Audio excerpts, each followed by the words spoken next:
While Ollie was in Paris, which ended up being kind of an extended stay, something pretty embarrassing happened to him.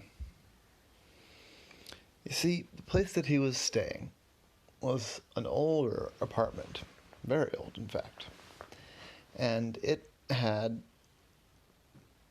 3 keys that you needed to have to get inside.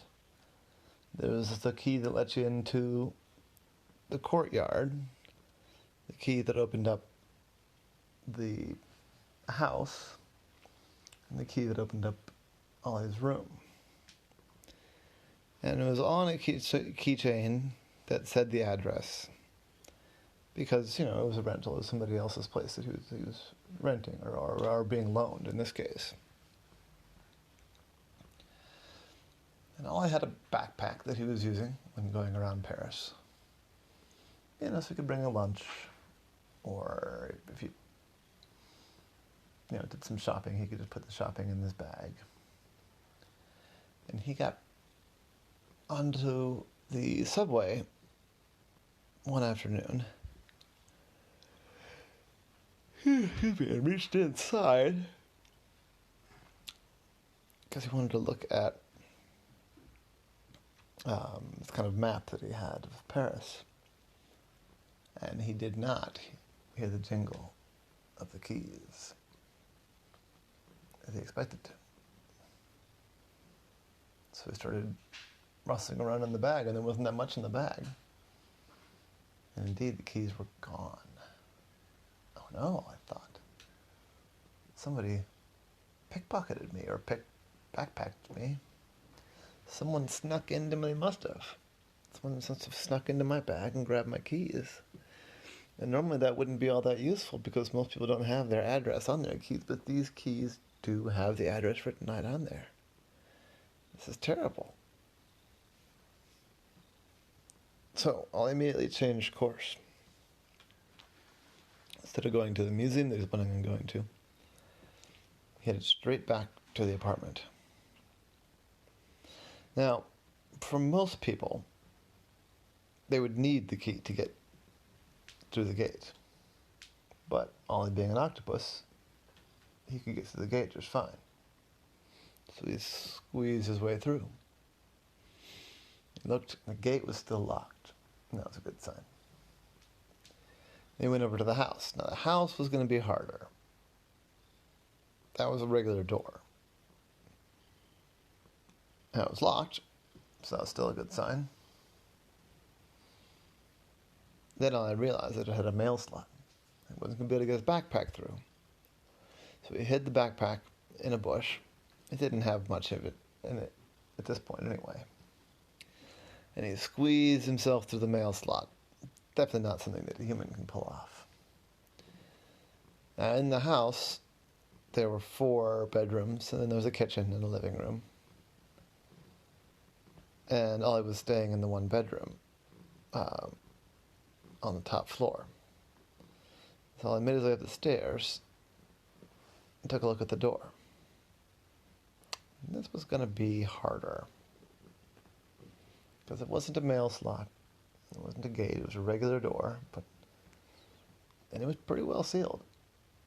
Well, I tried to reach one of his arms into the lock to flip it, but I couldn't quite make it happen. And the keyhole was too small to squeeze his entire body through. So he thought. And then he realized he should inspect. So I started looking around all the common areas of the house, trying to look for any evidence of whether or not the thief had been there. It looked like he was in luck, because everything seemed to be still there. The fancy cognac was still on the shelf. The TV was there. There were some silver candlesticks, and they were still there. From everything I could tell, the thief had not been there yet. And that gave Ollie an idea. He went back out of the house, locked back up behind him. And he looked up above.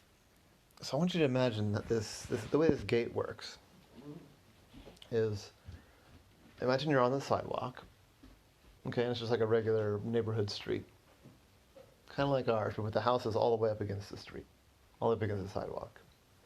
And then there are these gates that go kind of into the middle.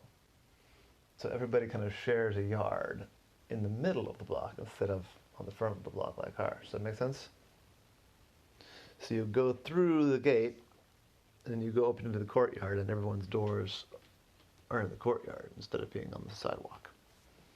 And on the inside of the gate, of the wall that the gate's built into, there was a little shelf. This is decorative, up above, but it was the perfect spot for all. What is yours called? Huh? What was yours called? Ours was called a condo. Oh, we stayed in a hotel. It's called Hotel Saint Germain. Oh, ours is a condo. Yeah. So, Ollie knew what he had to do. He had. They both had house pets. It was time for a stakeout. So I climbed up to the shelf, and he got comfortable, and he waited. Now, luckily, Ollie had already been there at this apartment, at this rental. Excuse me. For 4 days. And Ollie likes people. And so he'd met pretty much all the neighbors. He'd taken most of his breakfasts there in the courtyard. He would make himself a coffee and get a croissant and sit in the courtyard and enjoy the sunlight. And, he would have coffee other times during the day there too. So his plan was, at some point, this thief was going to come. And he would leap down and grab him, get his keys back, and try to haul the guy off to the cops. Well, he'd been there maybe 45 minutes when he heard a key in the lock of the gate. And he heard the gate swing open, heard the gate swing shut, and heard the gate lock again.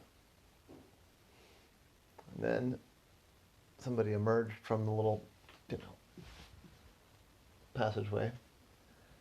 And I was ready to leap, but nope. It was one of the residents. It was a little old lady that lived across the courtyard from the place that Ollie was staying. So he bided his time. A couple other residents came and went.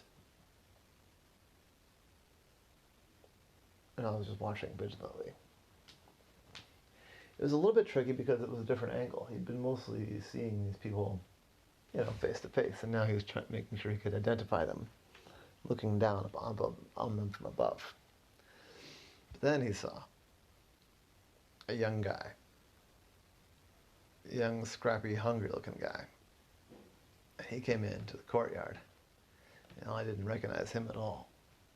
He started looking around the courtyard like he didn't know quite where to go. He looked down at his hand, and in his hand was a set of 3 keys with a keychain with some stuff written on it. This was Ollie's guy, he was pretty sure, but he wanted to be completely sure, because he hadn't met everybody in the apartment building yet, or in the courtyard rather. So he watched, and he figured, if this guy goes over and unlocks the door to the house I'm staying in, I'll know it's him. So he climbed up and climbed around, working across the window ledges till he was right above the door to the house that he was staying in. And indeed, the person, the hungry-looking young man, tried the first key, and it wasn't right, and tried the second key. It unlocked with a click, and that was all I needed to see. He dropped down, wrapping himself around the guy's head. And the guy let out a scream. What's going on? Ah! And he stumbled, and he fell, which wasn't quite what Ollie had planned on. Because the guy came, falling down to the ground, and gave Ollie a pretty good bonk. But on the other hand, Ollie would survive, and that meant that the guy's head didn't smack on the pavement. So overall, I was happy with that result. He let go and scrambled back grabbing the keys from the guy's outstretched hand as he went and stopped it.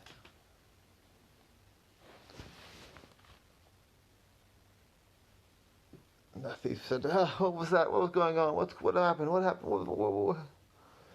And I said, it's not nice to steal from bags. Like I said, what? You're an octopus. And I said, you're quick on the uptake. You stole my keys. I'm sorry, man. I'm sorry. Please don't hurt me. I'm not gonna hurt you. What's your deal? Why are you stealing people's bags? I said, I'm sorry. I don't have a lot of good options, man. I don't have an education. I don't have no skills except I'm pretty sneaky. I'm good at grabbing stuff out of people's bags and pockets and stuff. Look, I'm not proud of it, alright? But a guy's gotta eat. I said, yeah, a guy's gotta eat. Well, you steal from a lot of people? I said, I try not to do it as much as, I gotta eat, like I said, but I try not to. I try to look for, I don't know, man, like, you look like you had money. You look like if I could pinch a few things from you, you'd probably still be alright. So that's why I picked you. Plus, I was pretty sure I could get into your bag. I said, tell you what. I'm feeling in a good mood. It's nice to catch somebody. So here's the deal. You say you're hungry. I said, yeah. I'm going to take you to lunch. I said, what? I want to take you to lunch. I want to buy you lunch and a coffee. I want to hear your story.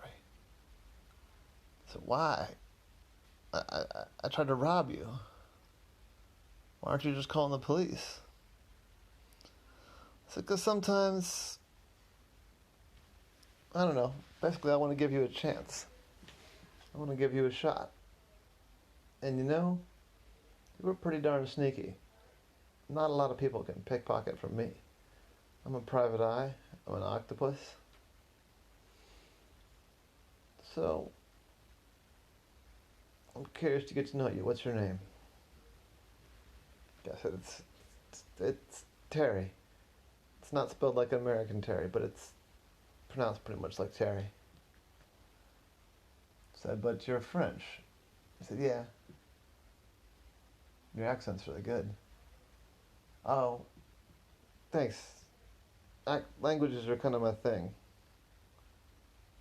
I said, oh? I said, yeah, I speak English and French and Italian, German, picking up some Chinese. I guess Norwegian too. I said, alright, Terry, let's go have coffee. I think that there's more to you than meets the eye. And so they did. They had coffee. And I turned him into a friend. And that was the case of Ollie. And the keys went missing.